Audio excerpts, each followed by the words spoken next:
Hello everyone, my name's Carl. Welcome to the Porter's How-To series. Today I'm going to be talking to you and demonstrating liquid tin. Liquid tin is a metallic finish. I'm going to be brushing it onto this piece of furniture that I bought off Gumtree. It had a really horrible glaze on there that I've sanded back, and I've put some universal primer on there. I've tinted the primer so it's grey and we get better coverage that way. I'm going to be rolling on 3 coats of the liquid tin, letting it dry completely, and then getting some steel wool and burnishing the surface. Burnishing it gives it a really soft, beautiful luster, and it just looks like antique metal. It looks fantastic. Very simple to do, very straightforward, and I'll just be giving you some tips along the way, and let's get started.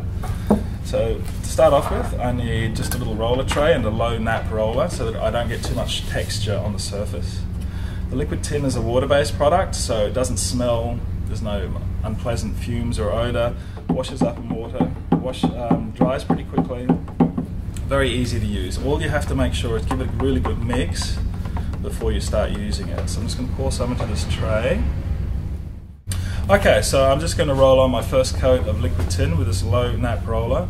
I've pre-primed the surface with universal primer. That was the ideal primer because I'd already had a glaze on there. So I've sanded it, put the primer on, waited 24 hours, and I'm putting on my first coat of liquid tin. Just roll it on, really simple, really straightforward, can't go wrong. We're going to be putting 3 coats on, all exactly the same way. Okay, so I've rolled on 1 smooth coat of the liquid tin and I've let it dry for 4 hours. I'm about to put on my second coat of liquid tin, another 4 hours, and then I'll be putting on a 3rd coat. The whole idea is I build up a nice thick layer of tin because I'm going to be burnishing it with some steel wool and actually removing some of that tin. So I need it to be really well coated. So now, as I said, time for a 2nd coat of liquid tin. Really simple, this one's dried, it's been 4 hours. Just roll on the 2nd coat, let it dry for 4 hours, and I'll see you very soon. Okay, so I put on 2 coats of my liquid tin. They're both completely dry. I've waited 4 hours after my 2nd coat. I'm now putting on my 3rd coat of liquid tin. I'm going to let that dry completely. I'll be coming back in 24 hours and burnishing it with some steel wool. It's going to give it a beautiful soft luster. It's going to look fantastic. Okay, so now it's time to burnish my liquid tin. I've put on 3 coats of the base, and after the final coat of base I've waited 24 hours so that it's nice and dry.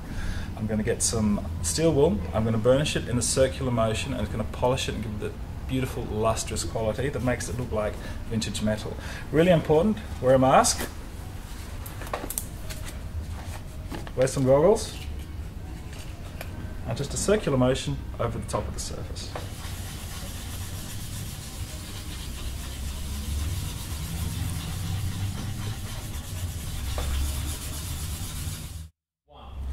How amazing does that look? We took this piece of furniture from Gumtree that cost $30. It had this horrible orange finish. I've given it a sand, put on some universal primer, 3 coats of liquid tin. I've burnished it with the steel wool, and it just come up looking absolutely beautiful.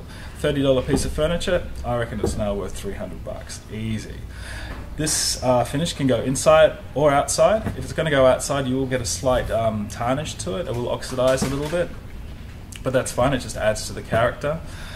Make sure you use the right primers, the right undercoats. If you have any questions at all, just ask the friendly staff at Porter's. Give me a call, I'd love to hear from you. Hope to see you next time on Porter's How To. See you later.